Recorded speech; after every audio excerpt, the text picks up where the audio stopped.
Halo semuanya, selamat berjumpa kembali dalam video pembelajaran saya kali ini.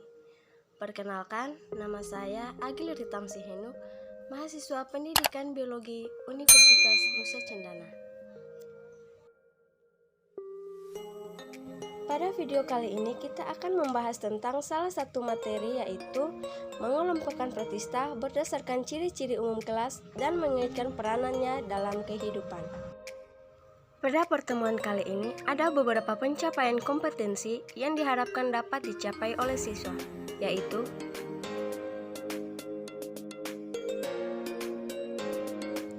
karena cakupan materi ini cukup luas, maka pada pembahasan kali ini kita hanya akan membahas tentang protista mirip tumbuhan dan protista mirip hewan serta peranannya dalam kehidupan. Sedangkan untuk protista mirip jamur dan peranannya akan dibahas pada pertemuan berikutnya. Karena itu langsung saja simak video berikut ini. Protista berasal dari bahasa Yunani, yaitu protos dan ksitos. Protos yang artinya awal atau mula-mula, sedangkan ksitos yang artinya penyusun. Dengan demikian maka dapat disimpulkan bahwa protista merupakan organisme uniseluler maupun multiseluler yang tersusun sangat sederhana tetapi sudah memiliki membran inti. Secara umum, protista dikelompokkan menjadi 3 kelompok, yaitu protista mirip tumbuhan, protista mirip hewan, dan protista mirip jamur. Yang pertama adalah protista mirip tumbuhan. Protista mirip tumbuhan atau alga adalah protista yang memiliki ciri-ciri seperti tumbuhan, seperti memiliki klorofil dan bersifat autotrof. Ciri-ciri protista mirip tumbuhan yaitu belum memiliki akar, batang, dan daun sejati. Yang kedua, memiliki klorofil yang terdapat pirenoid yang berfungsi membentuk amilo. Yang ketiga, protista mirip tumbuhan uniseluler sering disebut juga sebagai fitoplankton, sedangkan protista mirip tumbuhan yang multiseluler sering disebut sebagai alga. Yang keempat, reproduksi dengan aseksual dan seksual. Reproduksi aseksual dengan fragmentasi, pembelahan sel, pembentukan zoospora dan zigospora. Sedangkan reproduksi seksual dengan pembentukan gamet jantan dan betina. Berdasarkan pigmen yang dihasilkan, alga dikelompokkan menjadi 4, yaitu alga coklat atau Phainophyta, alga hijau atau Chlorophyta, alga merah atau Rhodophyta, dan alga keemasan atau Chrysophyta. Yang pertama, alga coklat atau Phainophyta.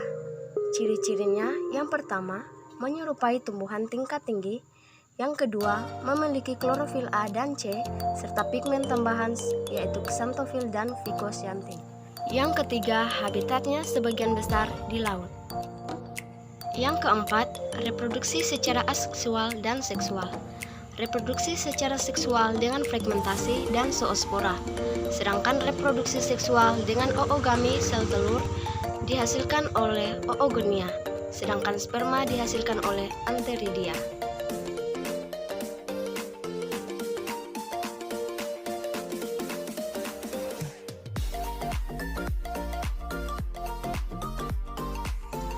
Yang kedua, alga hijau atau Chlorophyta. Ciri-cirinya, yang pertama, ada yang bersel satu atau uniseluler dan bersel banyak atau multiseluler. Hidupnya berkoloni atau berbentuk benang dan lembaran. Yang kedua, memiliki klorofil A dan B serta pigmen tambahan yaitu karoten. Selnya eukariotik. Yang keempat, reproduksi secara aseksual dan seksual.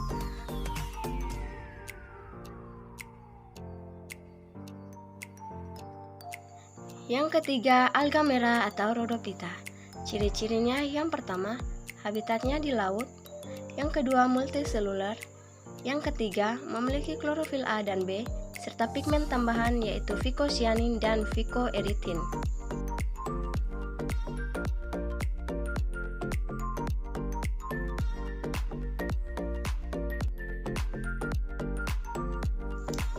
Yang keempat, alga keemasan atau Chrysophyta. Ciri-cirinya, habitatnya di air tawar, bersifat uniseluler dan hidup secara berkoloni atau berbentuk benang. Dinding selnya mengandung silika. Cara hidupnya sebagai fitoplankton. Memiliki klorofil A dan C, serta pigmen tambahan yaitu karoten.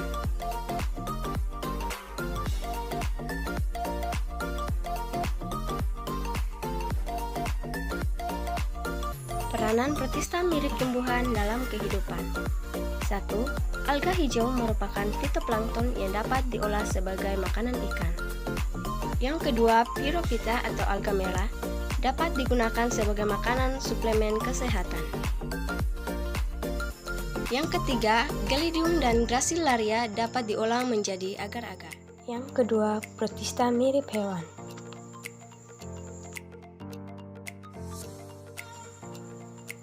Protista mirip hewan adalah protista yang memiliki ciri-ciri seperti hewan, yaitu seperti dapat bergerak tetapi tidak dapat membuat makanan sendiri atau heterotrof. Ciri-cirinya yaitu yang pertama, merupakan organisme bersel satu, umumnya mempunyai alat anggota gerak, bersifat heterotrof, ada yang hidup bebas, sporofit, dan parasit.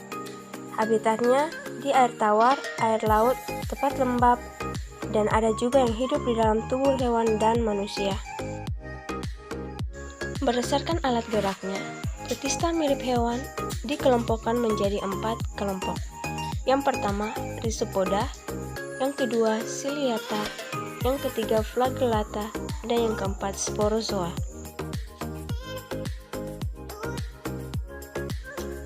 Yang pertama, Rhizopoda. Rhizopoda adalah protozoa yang bergerak dengan menggunakan pseudopodia atau kaki semut. Ciri-ciri Rhizopoda adalah yang pertama, alat geraknya berupa pseudopodia. Yang kedua, cara reproduksinya secara aksesual dengan pembelahan binar. Bentuk selnya dapat berubah-ubah dan bersifat heterotrof.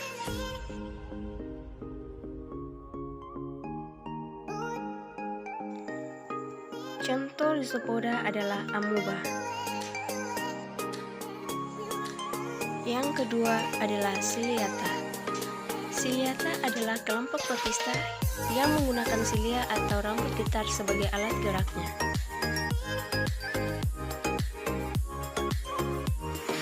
Ciri-cirinya yang pertama, alat geraknya berupa silia atau bulu getar.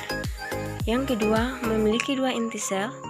Yang ketiga, reproduksi secara aseksual dengan pembelahan binar dan secara seksual dengan konjugasi.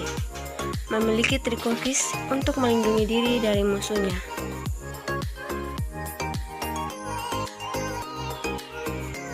Contoh Ciliata adalah Paramecium.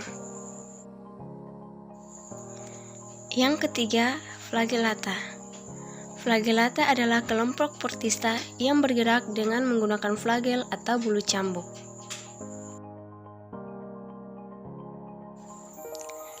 Ciri-ciri Flagellata yaitu yang pertama, alat geraknya berupa flagellum atau bulu cambuk. Yang kedua, reproduksi secara aseksual dengan pembelahan binar.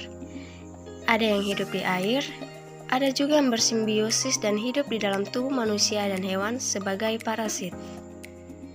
Contoh dari Flagellata adalah Euglena viridis. Yang keempat, Sporozoa.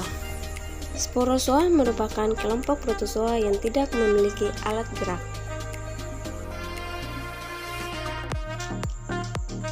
Ciri-ciri Sporozoa yaitu tidak memiliki alat gerak,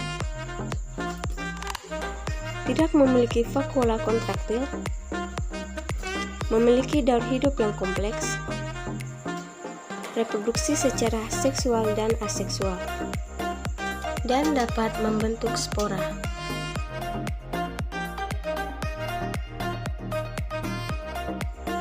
Contoh Sporozoa adalah Plasmodium. Peranan protozoa bagi kehidupan. Yang pertama adalah peranan yang menguntungkan. Contohnya, Entamoeba coli hidup dalam usus besar manusia dan membantu proses pembusukan sisa-sisa makanan dan mensintesis vitamin K. Yang kedua, radiolaria yang hidup di dasar perairan akan membentuk tanah radiolarian, dan kemudian tanah ini mengandung zat kresik yang dapat digunakan sebagai bahan penggosok.